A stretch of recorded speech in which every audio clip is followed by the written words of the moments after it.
Okay, today here on my 1992 Dodge W250, we're going to do a starter rebuild. And the starter rebuild kit includes starter contacts and 4 brushes and a solenoid. The problem that we were having with the truck was the truck would not start. You'd turn the key, there would be no clicks or anything, and it would not start. So the solution to that temporarily was take a hammer and smack the starter with a hammer, and it did start. So that told us that there was a problem with the starter. So we're going to do a rebuild on the starter and see if that works. Okay, here's the rebuild kit that we got from LarryBees.com. This comes with a set of 4 brushes, 10mm wrench, and the starter rebuild kit, which has the larger contacts and the solenoid. Part numbers are there. Alright, first thing you're going to need to do is disconnect the negative terminal on the battery. Alright, so we're in from the top side of the truck now, and we're going to remove the battery cable, the battery terminal cable, and the solenoid wire from the starter. And this is on the top side of the starter. The small one is an 8mm, and the large one, the battery cable, is a 15mm. Alright, so now that these 2 cables are off, there's 3 10mm bolts holding on the starter. There's one on the right side, one at the top, just behind there, and then one on the left side in between the block and the starter. So we'll take those off next to get the starter off. Okay, take note here that these 3 bolts holding on the starter are 12-point 10mm bolts, and you'll need 12-point sockets for those. Alright, so a little bit of a pain in the butt to get these off, but a good trick that I always like to use is take a wrench and then take another end of a wrench and put it inside the end of that wrench to give you a long extension to use for leverage. And these starter bolts were very tight, and I just got the top one off using that method, and it still took a lot of force, but it worked and came off. Alright, so we've got the starter out of the truck now, and it's on the bench so we can work on it, and now we'll tear into it. Alright, so the first thing we're going to do is take the 3 screws off the solenoid here, and underneath there is the plunger, and be careful because it's spring loaded. When you take it out, it might pop out on you, and underneath there should be a ball bearing as well underneath the solenoid plunger. Okay, so I've broken it loose. As you can see, it's spring loaded by the solenoid. I've left a couple screws in so it doesn't pop right out. Take off one here, take off the other, and then behind there, as you can see, this is the cover. It's the old solenoid with shaft and spring. There should be a ball bearing down inside there. Now we'll smack it out if it doesn't come out. Okay, so I got the steel ball bearing out, and I had to smack the starter just on the bench here, and look what else came out along with it. Lots of dirty debris in there. Okay, so on the other side of the starter, we'll just pull this boot off, and now we're going to take this nut off so we can have access to replace these 2 copper contacts on the inside. Alright, so these copper contacts on the inside here are held on with a square-headed bolt here, and I'm just going to use a 15mm wrench in order to prevent this whole bolt from turning. You don't want this to turn in the housing itself, or else you could break the bushing underneath it, and then you're really toast if you do that. So prevent it from turning on the inside by using a wrench on this side, and then loosen the nut on this side, and then you can take out the contact from there. Okay, so be careful when you're taking this contact out, because just in front of it there is another contact plate in front of it, and you don't want to break it off of there. As you can see, it's just welded or soldered to this small little wire up here. So we'll pull that out without breaking that plate in front of it. Okay, so now that we have the old contacts out and the old solenoid plunger out, here's a comparison between the old solenoid plunger and the new one, the old contacts and the new contacts.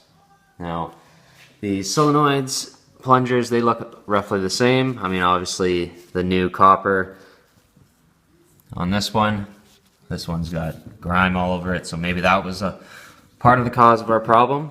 But also, the old contacts, as you can see, they're much smaller of a contact area compared to the newer upgraded versions. So when these are making contact here, the surface area is much larger and you'll get a much better surface contact area. So now we'll install the new contacts, the new plunger, and see how it all looks. So when you're putting these new contacts in, you're going to want to make sure they're sitting nice and flat against each wall there, and then when you tighten it in, make sure this bolt's fully seated. I haven't completely seated it yet, as you can see. So we put the wrench on here. Sorry, it's hard to hold here. The wrench on here. The bolt head will pull in. And then seat completely. Alright, so here's the new contacts in place, and this is what it looks like.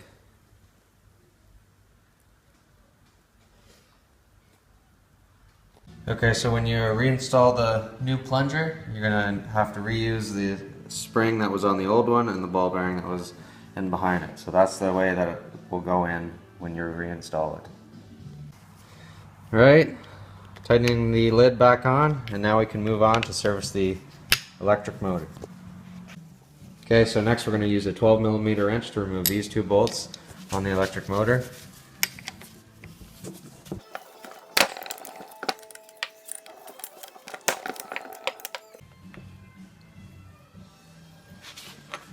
Note they're two different lengths, long one on this side, short one by the solenoid.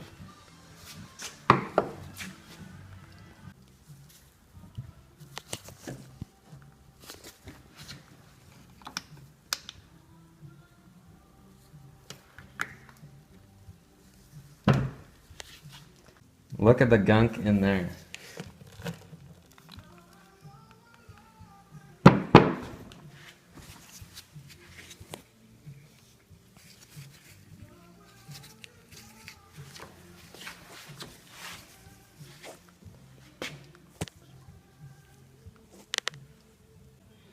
Alright, so once the electric motor is out, we pull this off of the end plate, and the shaft stays as a part of the end plate, and it just popped right off the top. And now we can work on these brushes here and then set the end plate aside for now. Alright, so on this electric motor here, just make note that there's a small thin gasket on each side, and try not to break those as you're taking them off. Okay, so now that we have the brushes facing up here, we're going to want the main cable back to the solenoid facing backwards, and then there's a small little nub here, and then on each side there's a Phillips head screw that holds on the brush holders. So we're going to take those out, and then you'll be able to remove the brush holders. Okay, and the other two brushes are attached by screws vertically attached to the frame. And then once you take those screws out, to get the brushes themselves out, they're pushed inwards towards the center shaft by these springs here, right here, as you can see. So we'll just take some needle nose pliers and pry that spring back, and then you'll be able to take out the brushes from there, and do that to all four.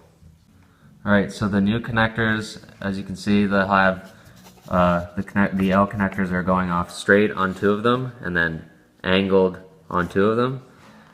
And when they come off and you put on the new ones, these straight connector ones will attach to the frame, so these two, and the angled connectors will attach to these two that were on the posts, so those two. There's a shot of the brushes just to show how worn the old ones are in comparison to the new set. Pretty much a third of the size of the new ones are the old ones.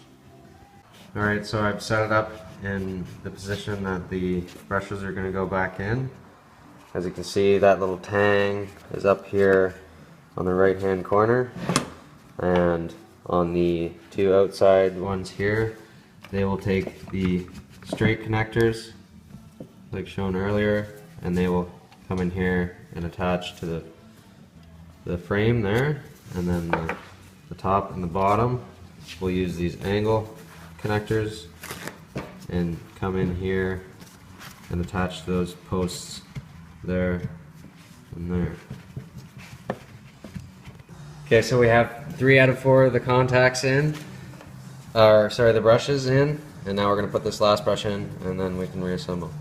Okay, so now that we're back and ready for assembly, we're going to polish up the commutator, is what that's called, and that's where the brushes ride themselves, and we're just using some soft Scotch-Brite pad to clean up that surface until it's back to a coppery color, and try not to make any grooves in that surface.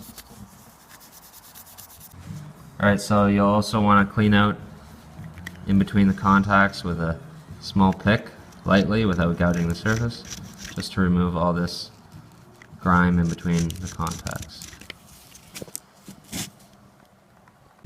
Alright, so when you put this this part of the motor back into the bottom part, make sure the gaskets are seated, and when you put this on, there's a little tit that sticks up from the bottom, and you want to make sure that it's engaged properly so it's seated correctly. And then when you put in through the top, it's good to have a helping pair of hands to push back the brushes, and then you can put the shaft through, and it's all together. So now we can reassemble. Alright, so the starter motor has been reassembled, and the brushes have been replaced, the solenoid, plunger, and contacts have been replaced. The starter motor is now been refurbished and ready for install back in the Dodge. Okay, we've got the starter all back together, so now we're going to mount it back in the truck.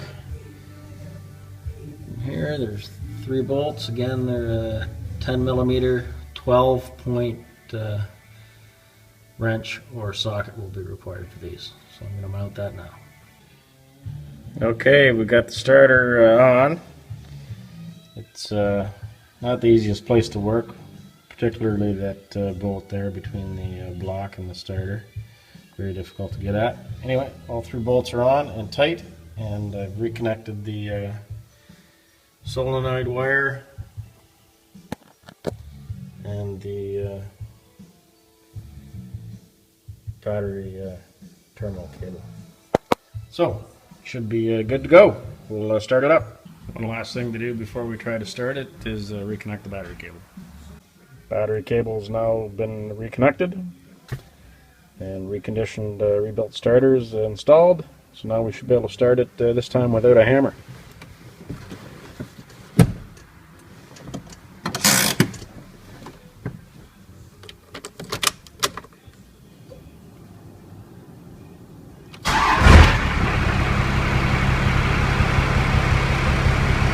Alright, looks like we had success. Thanks for watching.